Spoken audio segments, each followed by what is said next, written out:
Good morning, everybody. I think people will continue to hop on for just a minute, but we'll go on and get started since it's 10 o'clock. My name is Paula Whitaker, and I'm with Hawaii Autism Foundation, and we're glad you guys are here. This question of education and IEPs, we get more questions about this than any other topic, and so it's confusing and it's important, and so we hope we can answer some of your questions today. Just so you know, I am recording this session, and after this is over, I will email it out to you so that you can have it for reference. It will also be available on our website, which is hawaiiautismfoundation.org. It's under the videos tab, and it should be up by tonight. And I also will email you any resources mentioned during this, anything that we have to share with you on this topic. I'll be glad to do that. So thank you for being here. I want to introduce, I'm not sure Lydia is on, but I'll introduce our panelists today. First, we have Martha, and Martha is a consultant and the chair of the Special Education Advisory Board. You want to say hi, Martha? Thanks. Next, we have Kiele Pennington, who is with TACA, and we partner a lot with TACA because we are interested in helping the same people, and so we are glad to have Kiele here. And today's Kiele's birthday, so everybody tell Kiele happy birthday. Hi, everybody. Thank you. And then Lydia, are you on? Okay, we're expecting Lydia to hop on. She's from Hawaii Disability Rights Center, so we'll keep an eye out for her. And hopefully she'll be able to hop on in a minute. All right, we'll get started. I have the questions that you submitted, and so I'll just ask that, and then Martha or Kiele, if either one of you want to hop in, that's fine. And if Lydia gets here in a minute, then we'll let her hop in as well. So our first question is, what services are available to parents and children right now? Either one of you guys want to jump in?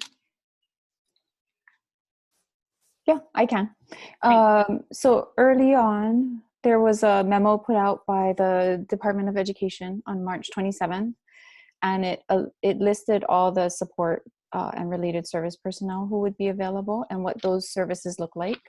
And I can drop that file into the chat area for everybody. But just at the top of it, it was SLPs, OTs, PTs, BAs, BHS, social workers, clinical psychologists, and school-based behavioral health. So all those services are available to students and their teachers. The next question was, what's happening with evaluations and reevaluations right now?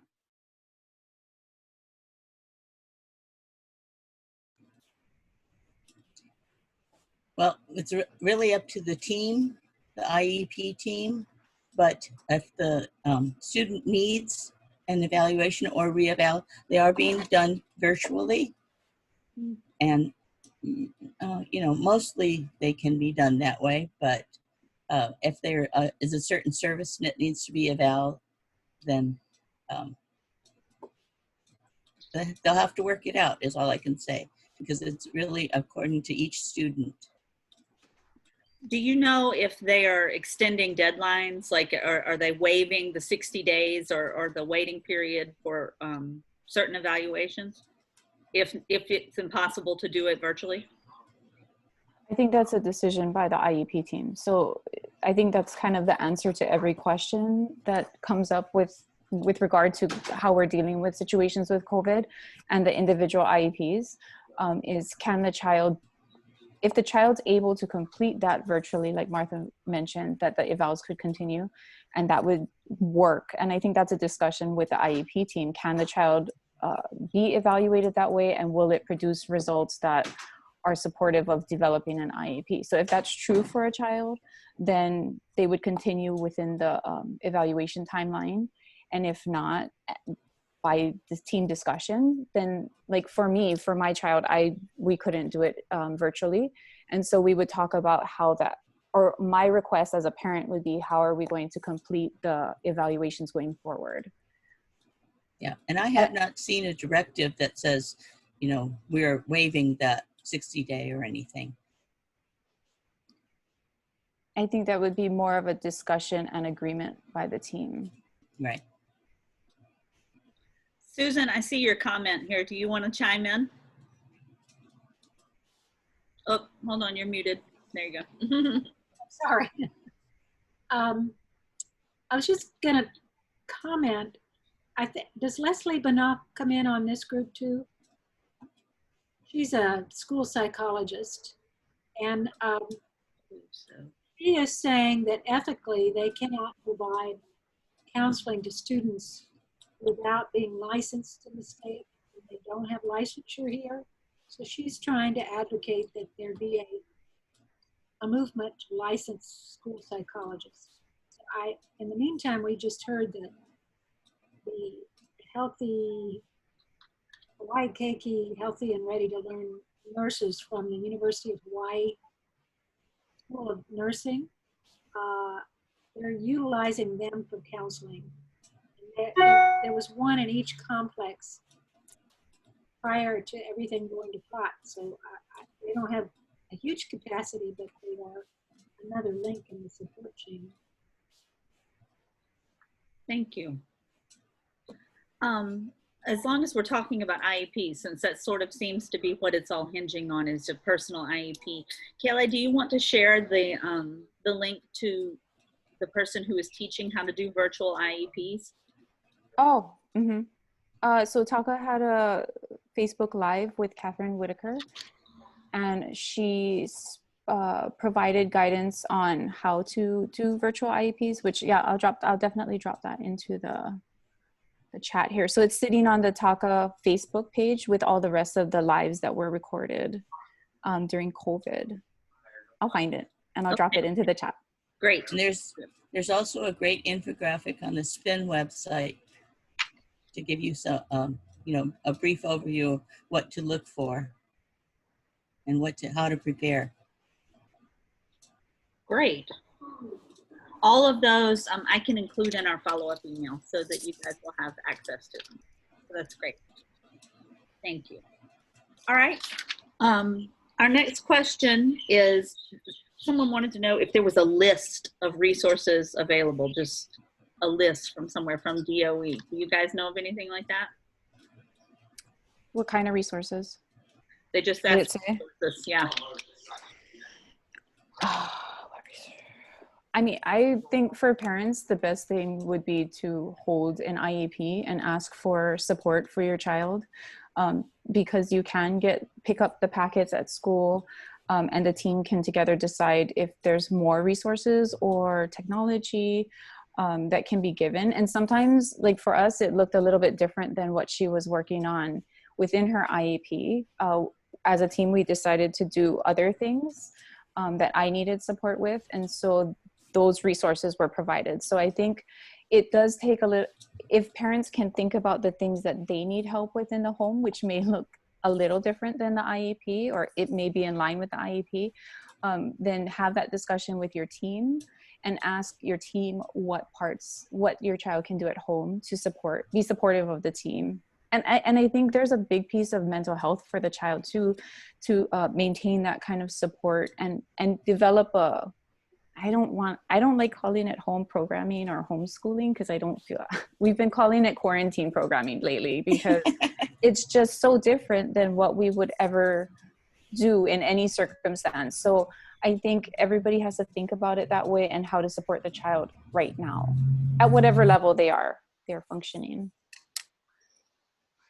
Okay, and I'll add, I will share in the follow-up email, but I did find a great question and answer from the Federal Department of Education that goes through IDEA and how it applies to this situation, because this isn't something that was really written into this extended absence from school, you know, and so it's new ground. They're forging new ground, and they have come up with a pretty good question and answer session that was helpful to me to understand what rights were available to me. And I will also include the Department of Education here in Hawaii has an information page with a few resources.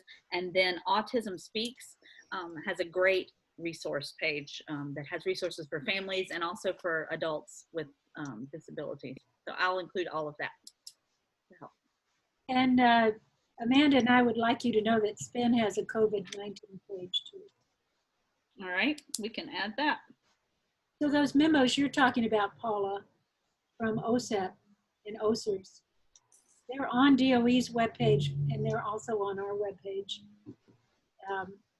But it's all subject to interpretation. That's the tricky part. Right. Yeah. Right. Okay, well, thank you. Let's see, this says, what are my options if my child can't do online education? And I think this is a problem a lot of people are having. This could get into compensatory education a little bit, but I don't, does anyone have any suggestions? And anyone can answer. Have any suggestions for people whose children are not able to do the virtual or tele education? I think we fall into that situation, and there is a checklist that the IEP team can go over regarding virtual IEPs, but I definitely think this is an opportunity to try new things and be part of new activities that maybe weren't tried before. So for us, I am the e-helper, or I'm considered the e-helper, so I help deliver the education. So if, so for some of her services, she can, which we didn't know she was able to, she can receive direct services from the her person over the computer. And then I'm the e-helper kind of following through with the tasks that they're asking her to do. And then in other situations, it just wasn't possible. We had a lot of problem behavior. And so we decided not to do that. So I think it's worth the time and planning with the IEP team to see, to go through all the services that are available and see what can be done. I think it's good for parents to start off with what they're able to do. So, I mean, I cannot sit down for hours on end and like a classroom with her. And so I think identifying what you can do as a parent, as the e-helper, and what will fit into your family's quarantine life, and then approaching the team and having that discussion with them. And it may look different. And I think it's an opportunity, like for us, we haven't done like big social things in school because we've kind of done more smaller groups, but we've jumped into Special Olympics and the Hawaii Autism Foundation social group and found things that she's really enjoyed doing. So I think it's a good opportunity to try new things and lend all that back to the team about how, what the child can and cannot do. And yes, and then you fall into a discussion about compensatory education, but I don't necessarily think that's equivalent to what they're receiving or not receiving now. I think that's a completely different topic, idea, way to think about this.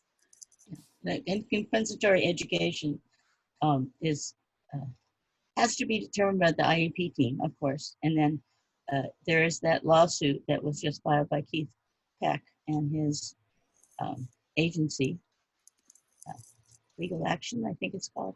Anyway, so that's going through, but I don't know what this current status is. However, the best thing you can do for that, if you're thinking about maybe joining in with them or that, is to figure out how to track what your child is, I don't know, missing, how to document those hours or services or abilities, because that's what it's going to hinge on.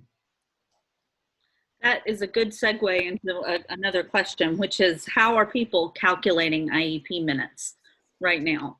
Are parents being given a form, or is there a specific way to calculate the minutes that they are providing for this, or is that not being calculated at all right now?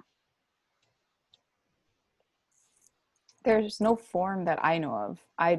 I personally wouldn't, I don't think compensatory education is a one-to-one, like what you've missed, you get back per se. Yeah. The regression could be more significant than so compensatory education is a failure to provide FAPE, and it's to put the child in a position where where they would have been if the violation did not occur.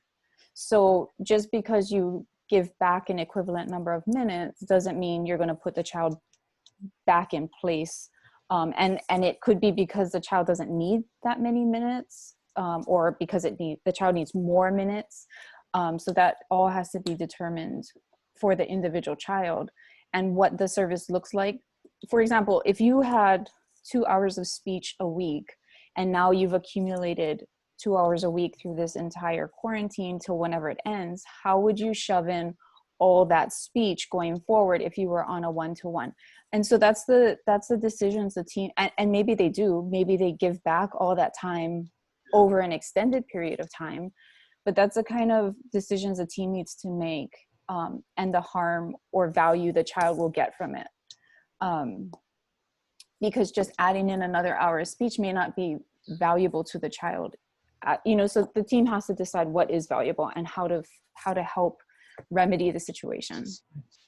Right. And a lot of that's not going to happen till after we get regular services again.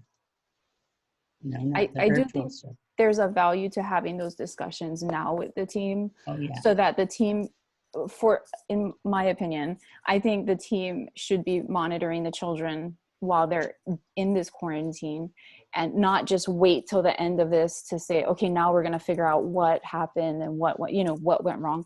And so I think my expectation as a mother would be that the team's involved and checking in, and you can ask for those check-ins, what's good, what's bad, whether services are helping or not helping, and then having a plan to come out of it. Like, what does everybody in the team, what is their plan whenever this ends? How are we going to bring her back? How are we going to evaluate her coming back? Because it alleviates some of the busyness that we're all going to have when this is over. So when all the kids go back into class, however that looks at whatever time, everybody's going to be really busy. So for me, I want to have a plan in place for my child so that I know, because we have the time to have those discussions, what are we going to do to come back?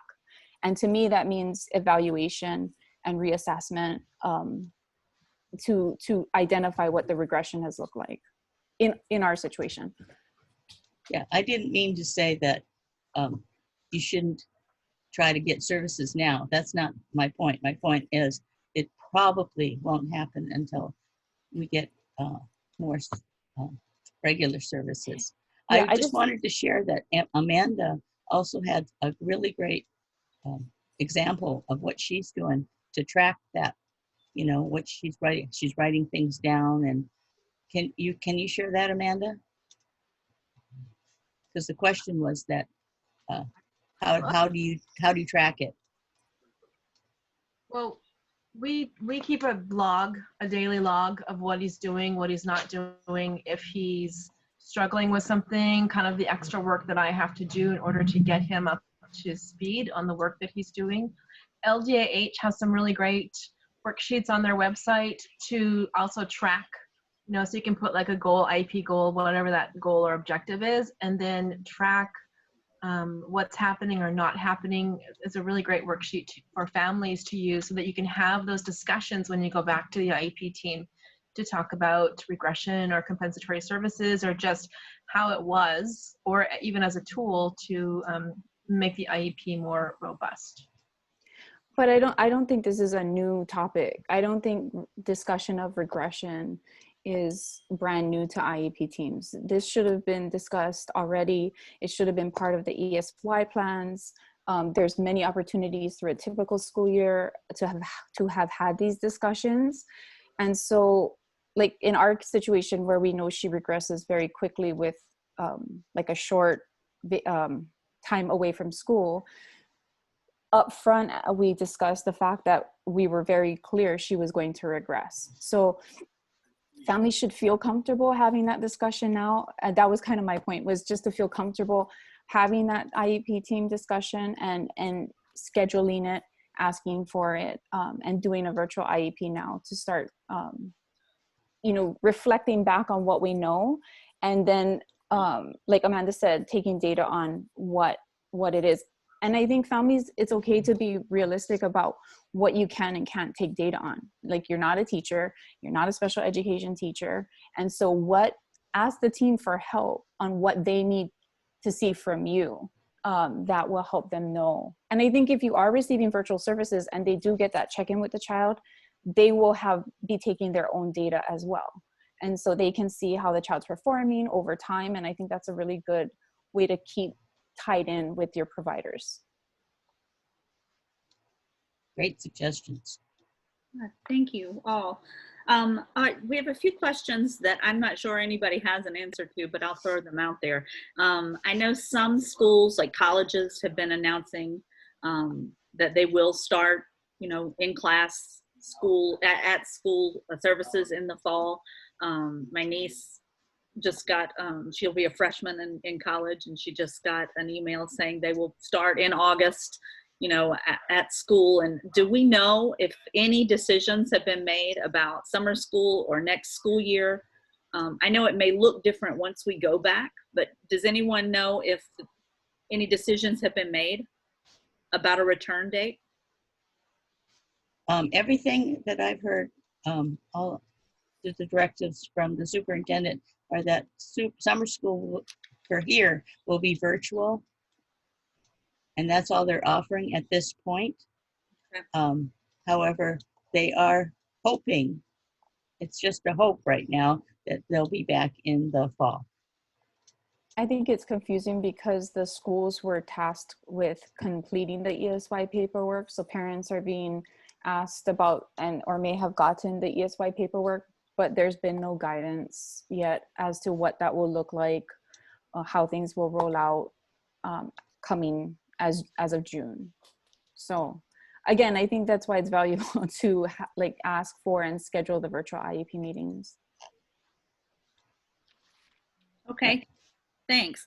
All right, this is a very specific question, so if the person who asked it would like to clarify, please do.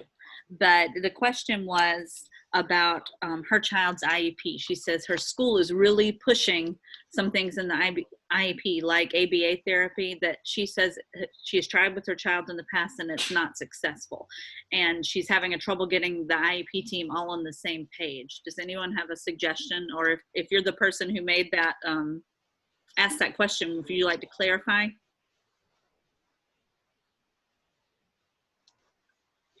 Or do either of you have a suggestion for this person? Yeah, I mean, I've been asked to do something that I wasn't comfortable with, and I just asked to have a virtual meeting and discuss why I wasn't comfortable with it.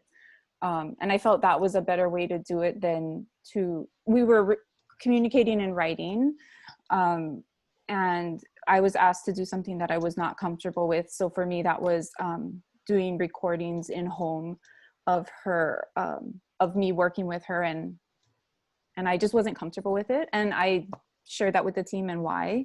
And I just felt that I wasn't comfortable with recording while in our house, and I didn't want to put that kind of recording out in the world of her having problem behavior. And the team was fine with that, and we discussed other ways of achieving the service. And I think if you're in a situation with ABA, I think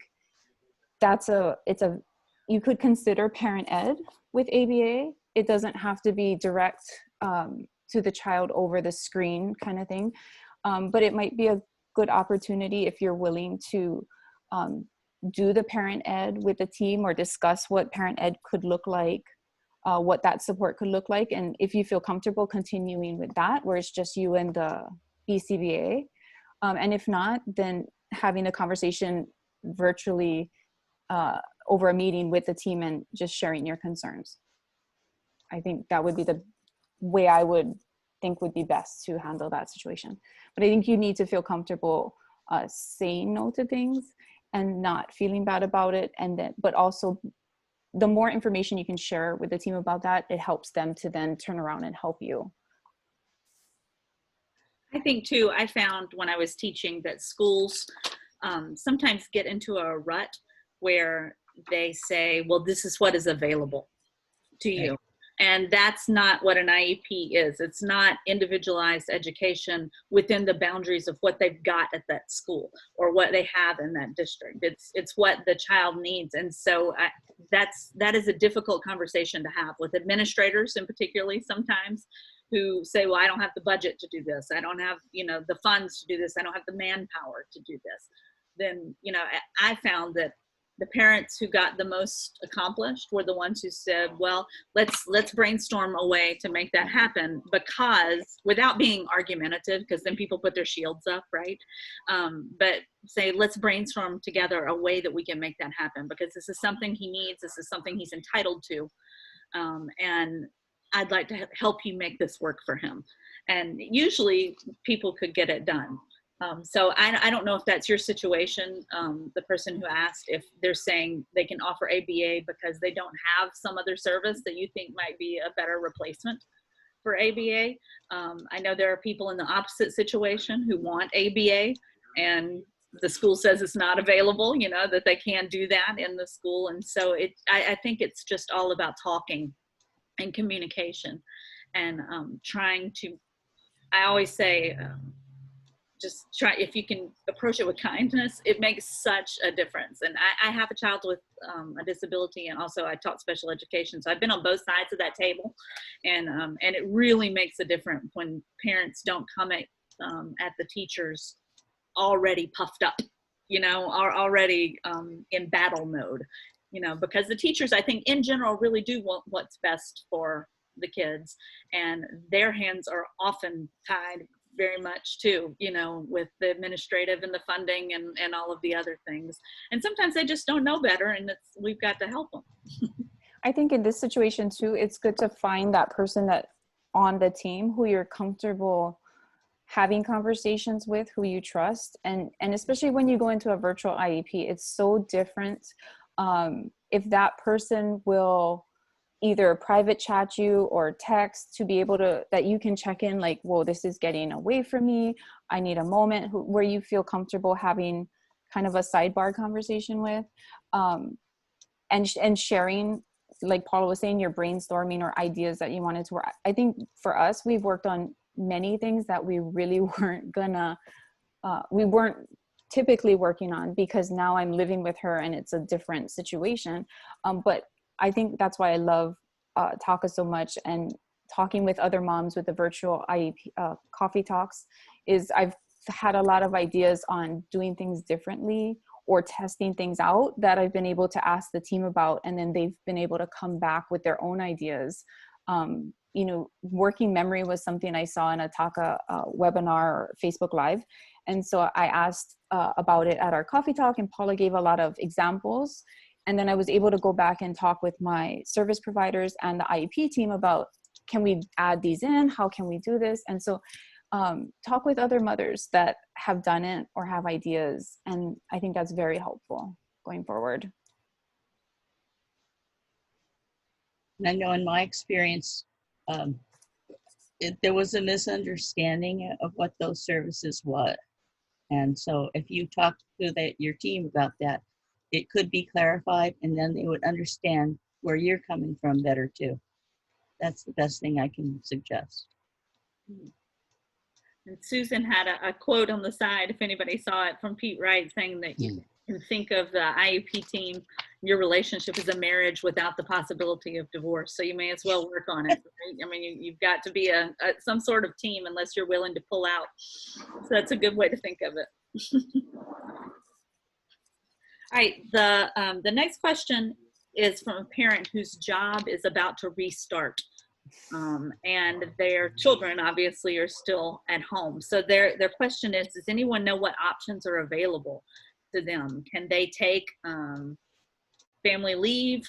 Can they, yeah, you know what I'm saying? Does anyone know the ramifications of that? That's a difficult situation. I know we talked about this early on in some of our coffee talks, and these, and when Daintree was doing the presentations, because that was kind of my question, like, if you're considered an essential worker, but then you're potentially bringing things home to children who are immune compromised or whatnot, like what can you do? I think the guidance was that you had to get a letter from your doctor to be able to share with your employer about your child's disability. And then you had to make the request. I think Kama Aina Kids is reopening for essential workers, or is open. I know some babysitters and preschools are reopening for essential workers. I'm not sure about the older children though, and adults with disabilities. That's a tough one. It is. It's a very tough one. Mm-hmm. This is Cheryl from DVR. I just want to throw in there, most employers are responsible for coming up with their return to work policies based on the federal guidelines that have been provided and then layered through the state guidelines as well. And so my recommendation to that particular person would be to go back to her employer or their employer and find out what their return policies are, because under the federal CARES Act, employers are having to provide some protection, and extended family medical leave is one of those protections. So then she's going to go through the route of whatever the employer is informing them of how to take advantage of those protections for the job. But it starts with the employer's guidance. Thank you, Cheryl. The last question I have is kind of for the group, and someone wanted to know if any of the parents or caregivers had any resources that have been particularly helpful to you. We've listed some from SPIN and from Autism Speaks and from TACA, and then the Hawaii Autism Foundation has some as well. But does anyone have like a resource that you feel like, oh, this has been super helpful to me, that may be helpful to other people? This is Amanda. I just posted the Patch Hawaii's website because they do have links for childcare for essential workers. So anybody that's asking about childcare, if they got to go back to work, that's where we're sending them. Thank you. And also the Hawaii Youth Services Network. They have a really great website or newsletter that goes out with lots of really super great links. So just kind of getting connected to the Hawaii Youth Services Network. I'll put their link in the chat as well. It's really varied. It's not specific to one group or age group, but really super information there.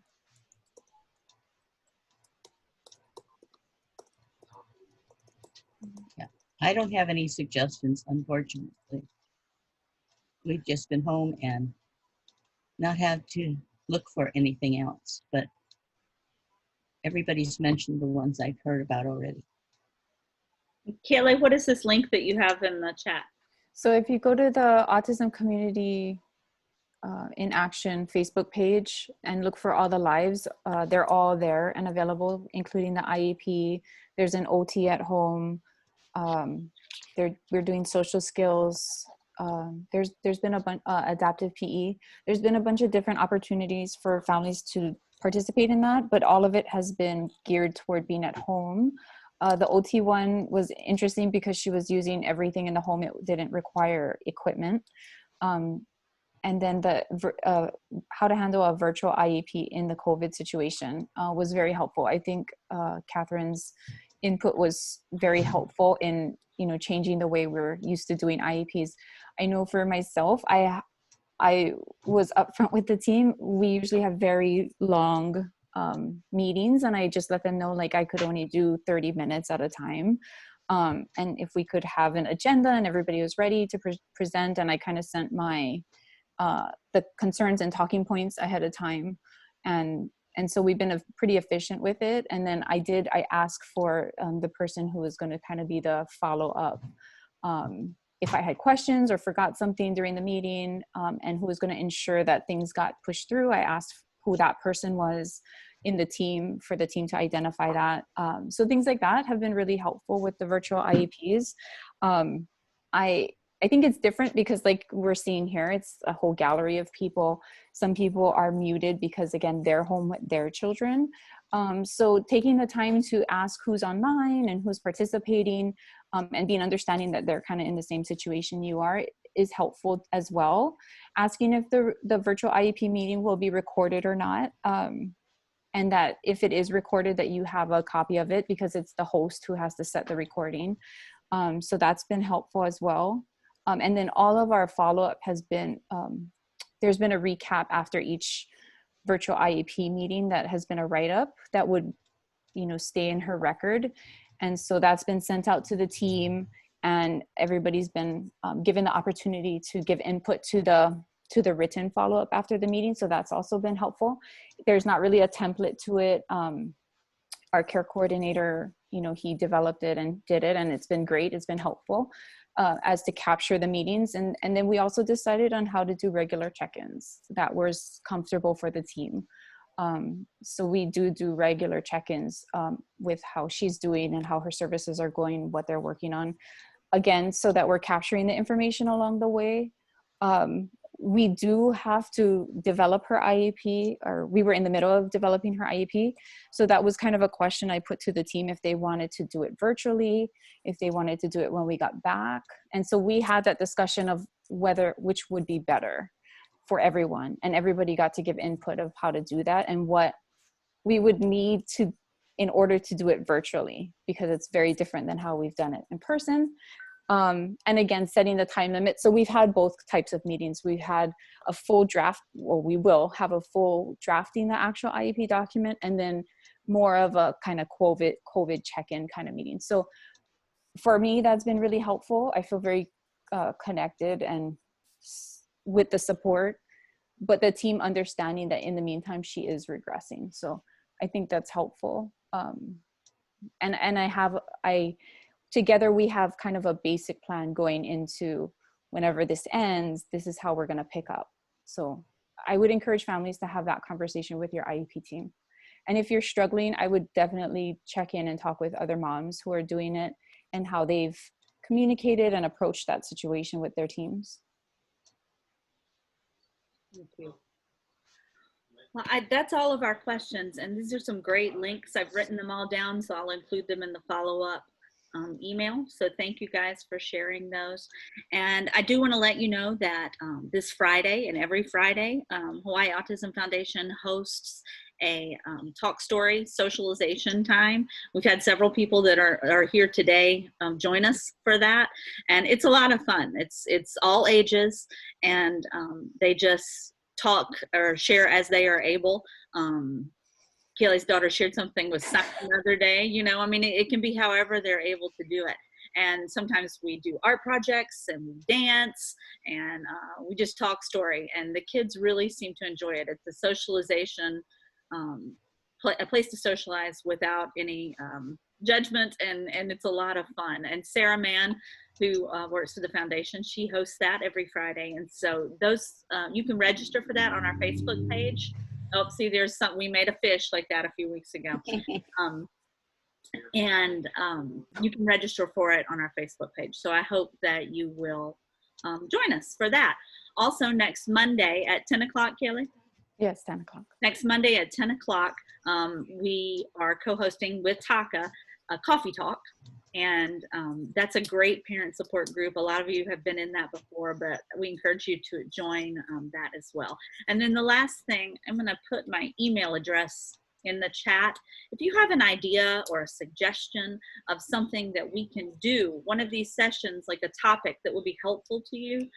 So far, we've gotten all of our topics as suggestions from parents or caregivers, and we want to continue that. Make sure that we're providing information that's useful to you. And so please email me and let me know, and I would appreciate it very much. But I thank everybody. I hope everybody had a nice Mother's Day, and happy birthday, Kaylee. And thank you very much. I will send you guys an email and a recording later this afternoon. Okay. Thank you, Paula. Thank you, Martha. Thank you, Paula. Thanks, guys.